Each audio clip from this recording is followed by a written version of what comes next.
Hi everyone, so I hope you guys are doing well and keeping safe. I am going to be doing a bunch of quick videos as we go through this time where we're supposed to be staying at home to give you guys some cooking inspiration. I'm gonna give you some tips on how to use leftovers and what to cook while you guys are at home. So this is my first video. Enjoy. When you guys have leftovers, you don't want to necessarily eat the same food again. So here I have some leftover rice that is cooked basmati rice. And here I have a curry. This is a sprouted mung bean curry that I had made. And so what I'm going to do is I'm going to put these two together and make a fried rice that's going to be absolutely delicious. And I'm sure you could make this with any other curried, dry curried vegetables that you have. Give it a try. Just follow along with me.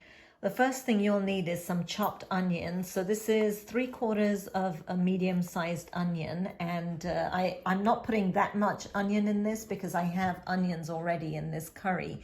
If you don't have onions in your curry, then just I'd use the whole onion. And in these videos, I'm not going to do measurements as it's informal.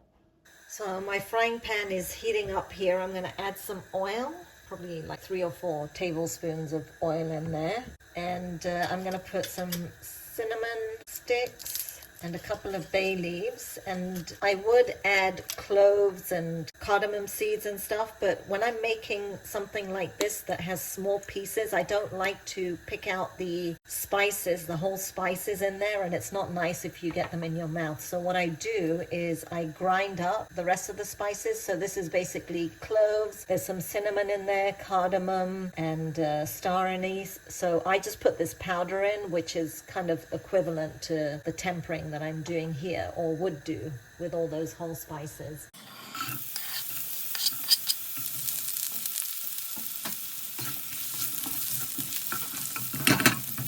Now I'm just going to sprinkle a bit of this powder in here.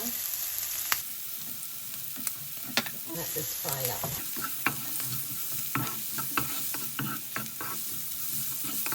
And I want this to go light golden brown.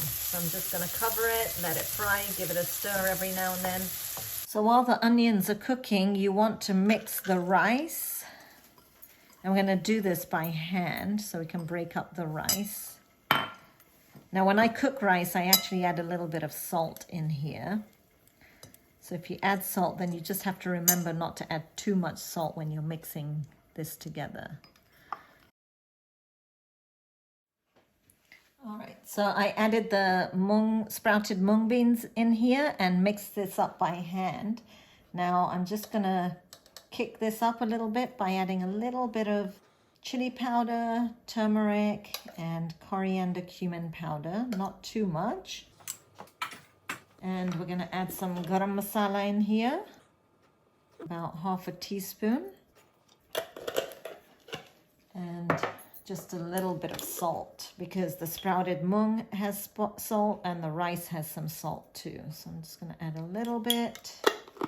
That was 1/2 teaspoon, I'd say. Just mix it up by hand because it's very difficult to mix it up in the pan. And then the onions should be done, and we're going to add this to the onions and let it fry up a little bit. Okay, so these look kind of ready. They're just soft and lightly brown, not too much. So I'm going to add the mix that we just did. I'm also going to add some coriander that I just chopped up. I'm just going to put it all in together. And turn the heat up a bit and just give it a good fry. Just let that cook for a couple of minutes and then we'll get back to it.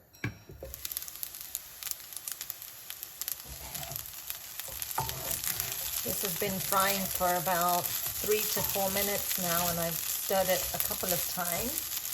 I like to add some lemon juice to my Vagharelo rice, so fried rice. So I'm going to add a little bit of lemon juice in here. You don't add water when you're making this, otherwise you'll end up with a clump.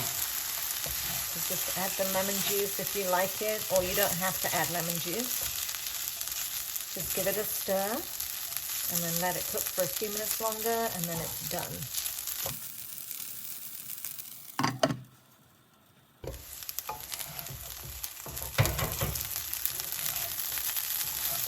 Okay, this looks good and done to me. So I'm going to turn the heat off. And then this can be enjoyed with yogurt or with curry, whatever you prefer, or just by itself. And you can try and make this with any leftover curries that are dry, like cauliflower and potato curry, or with cabbage curry. It would be great. I've made cabbage rice before and it's really delicious. Okay, until next time.